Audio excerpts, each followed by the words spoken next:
టాకీలు వచ్చిన తొలి రోజుల్లో తెలుగు సినిమాలు బొంబాయి, కలకత్తా, కొల్హాపూర్లో తయారయ్యేవి.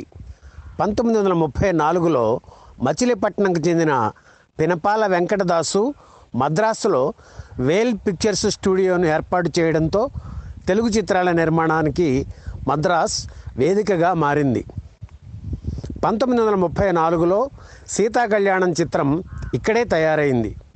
దీని ప్రభావంతో ఆంధ్ర ప్రాంతంలో రాజమండ్రిలో దుర్గా సినీటోన్, వైజాగ్లో ఆంధ్ర సినీటోన్ స్టూడియోలు ఏర్పాటయ్యాయి.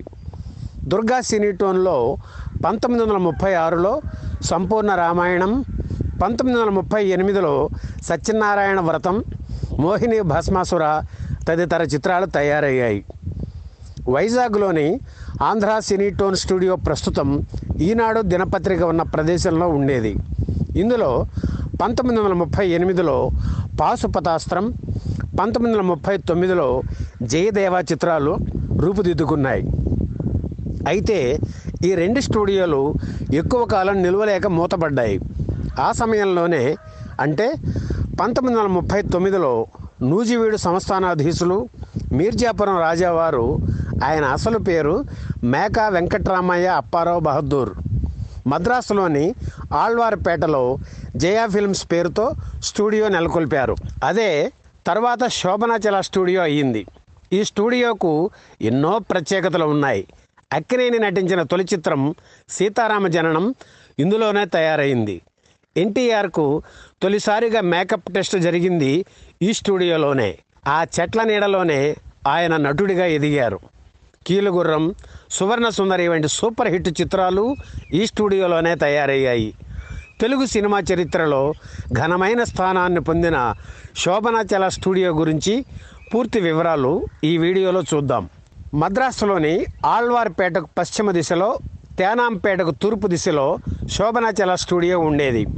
కోడంబాకంలో వాహిని వంటి స్టూడియోలు ఇంకా ప్రారంభం కాని రోజుల్లో శోభనాచల స్టూడియో సినిమా వారికి నిలయంగా ఉండేది. సినిమా సమాచారం అంతా అక్కడే పుట్టేది. స్టూడియో ఆవరణ నిండా పెద్ద పెద్ద చెట్లు ఉండేవి. వాటి కింద నిలుచొని తారలు, సాంకేతిక నిపుణులు సరదాగా కబుర్లు చెప్పుకునేవారు. నవ్వులు, కేరింతలతో వాతావరణం అంతా సందడిగా ఉండేది.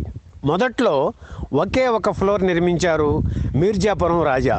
అందులోనే తన తొలి చిత్రం జరాసంధ నిర్మించారు. వేమూరి గగ్గయ్య, ఎంవి రాజమ్మ ఇందులో నటించారు. ఈ సినిమా ఆర్థిక విజయం సాధించలేదు. ఆ రోజుల్లో ఇటాలియన్ దర్శకుడు మార్కోని జయా ఫిల్మ్స్ స్టూడియోలో పనిచేస్తూ సాంకేతిక నిపుణులకు శిక్షణ ఇచ్చేవారు. మీర్జాపురం రాజా నిర్మించిన రెండవ చిత్రం మహానంద. ఆ సమయంలోనే రెండవ ప్రపంచ యుద్ధం ప్రారంభం కావడంతో మార్కోనీని బ్రిటిష్ ప్రభుత్వం అరెస్ట్ చేసింది. దాంతో మహానంద చిత్రాన్ని ద్రోణంరాజు చినకామేశ్వరరావు దర్శకత్వంలో నిర్మించారు. ఇందులో కృష్ణవేణి టైటిల్ పాత్ర పోషించారు. శివుడిగా అద్దంకి శ్రీరామమూర్తి నటించారు. ఆయన పాడిన పాటలు, పద్యాలు హైలైట్గా నిలిచాయి. ఆ తర్వాత హెచ్వి బాబు దర్శకత్వంలో భోజ కాళిదాసు చిత్రం నిర్మించారు మీర్జాపురం రాజా. ఇందులో కూడా కన్నాంబ, కృష్ణవేణి, అద్దంకి నటించారు.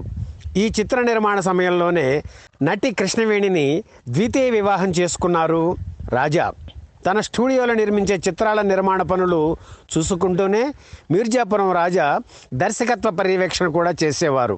ఒకవైపు వేల్ పిక్చర్స్, ఇంకోవైపు జయా ఫిల్మ్స్ సంస్థలు విరివిగా సినిమాలు తీస్తుండడంతో తెలుగు చిత్రాల నిర్మాణం కోసం ఉత్తరాదికి వెళ్లాల్సిన అవసరం నిర్మాతలకు ఉండేది కాదు. కొన్ని సినిమాలు తీసిన తర్వాత రాజావారికి ఆర్థిక ఇబ్బందులు మొదలయ్యాయి. సిబ్బందికి జీతాలు చెల్లించలేని పరిస్థితి ఎదురు కావడంతో తన స్టూడియోను బయట నిర్మాతలకు అద్దెకు ఇవ్వడం ప్రారంభించారు రాజావారు. ఆయన కులదైవం నూజివీడు సంస్థానంలోని ఆగిరిపల్లిలో వెలిసిన శోభనాద్రీశుడు. తమ కులదైవం పేరు కలిసి వచ్చేలా స్టూడియో పేరుని శోభనాచల స్టూడియోగా మార్చారు. ఇదే బ్యానర్ పైనే 1942లో నిర్మించిన తొలి చిత్రం భక్త ప్రహ్లాద. పేరు మార్పు ఫలితమేమో ఈ సినిమా విజయవంతమై ఆర్థిక ఇబ్బందులన్నీ తొలగిపోయాయి. 10 ఎకరాల సువిశాలమైన స్థలంలో శోభనాచల స్టూడియో ఉండేది. మొదట్లో ఒకే ఒక ఫ్లోర్ ఉన్న తర్వాత మరో 2 ఫ్లోర్లు నిర్మించారు.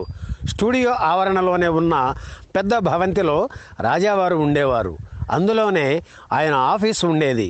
అటు పక్క రిహార్సల్స్ హాల్స్, ఆ పక్కనే మేకప్ రూమ్స్, భవంతి దాటితే ఒకవైపు ఫ్లోర్లు, మరో పక్క రికార్డింగ్ థియేటర్ ఉండేది. సువిశాలమైన స్థలం ఉండడంతో అవుట్డోర్లో సెట్స్ వేసుకునే అవకాశం ఉండేది. స్టూడియోలో 5 మేకప్ రూమ్స్ ఉండేవి. ఈ స్టూడియోలోని మేకప్ రూమ్లోనే 1947 మే 21న ఎన్టీఆర్ తొలిసారిగా మేకప్ వేసుకున్నారు. ఆ సమయంలో స్టూడియోలో ద్రోహి చిత్రం షూటింగ్ జరుగుతుండడంతో మేకప్ మ్యాన్ రంగయ్య ఎన్టీఆర్కు మేకప్ చేసి సెట్లోకి తీసుకువెళ్ళారు. సెట్లో కొన్ని స్టిల్స్, ఒక సీన్ ఎన్టీఆర్పై చిత్రీకరించారు.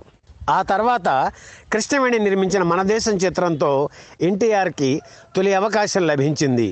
అలాగే అక్కినేని నటించిన తొలి చిత్రం సీతారామ జననం, అంజలీదేవి మొదటి సినిమా నటించినది గొల్లభామ షూటింగ్స్ శోభనాచల స్టూడియోలోనే జరిగాయి. అక్కినేని నటించిన కీలుగుర్రం, సువర్ణ సుందరి వంటి సూపర్ హిట్ చిత్రాలు కూడా ఇక్కడే తయారయ్యాయి. ఎన్టీఆర్, ఏఎన్ఆర్ తొలిసారిగా కలిసి నటించిన పల్లెటూరి పిల్ల చిత్రం షూటింగ్ శోభనాచల స్టూడియోలోనే జరిగింది. సాయంత్రం అయ్యేసరికి స్టూడియోకి పుర ప్రముఖులు, రాజకీయ నాయకులు, పోలీసు అధికారులు వచ్చేవారు. విందు వినోదాలతో రాత్రంతా సందడిగా ఉండేది. స్టూడియో మెయిన్ గేట్ దగ్గర సెక్యూరిటీ సిబ్బంది లేకపోవడంతో షూటింగ్స్ చూడడానికి జనం యథేచ్ఛగా లోపలికి వచ్చేసేవారు. స్టూడియో మెయిన్ గేట్ దగ్గర క్యాంటీన్ ఉండేది. వచ్చేవారికి వండి వడ్డించడానికి వంటవాళ్ళు సిద్ధంగా ఉండేవారు. కాసేపు అలా షూటింగ్ చూసి భోజనం చేసి ఎంచక్కా ఇంటికి తిరిగి వెళ్ళేవారు సాధారణ జనం. మీర్జాపురం రాజా మరణించిన తర్వాత ఆయన మొదటి భార్య కుమారుడు మురళి స్టూడియో బాధ్యతలు స్వీకరించారు. స్టూడియో పేరు మారింది, వీనస్ స్టూడియో అయ్యింది. కోడంబాకంలో స్టూడియోలు వచ్చిన తర్వాత వీనస్ స్టూడియో ప్రభావం తగ్గింది. 80ల నాటికి కళావిహీనం అయ్యింది. క్రమంగా ప్రభావం కోల్పోయి తర్వాత శాశ్వతంగా మూతపడింది. ఇప్పుడు అక్కడ ఆనవాళ్లు కూడా లేవు. ఆధునికమైన ఇళ్ళు వెలసాయి. ఎంతోమంది కళాకారులను అక్కున చేర్చుకొని తల్లిలా సాకిన స్టూడియోలోని మహావృక్షాలు ఇప్పుడు లేవు. జ్ఞాపకాలు మాత్రం మిగిలాయి. ఈ వీడియో మీకు నచ్చితే లైక్ చేయండి, షేర్ చేయండి, వెంటనే సబ్స్క్రైబ్ కూడా చేయండి.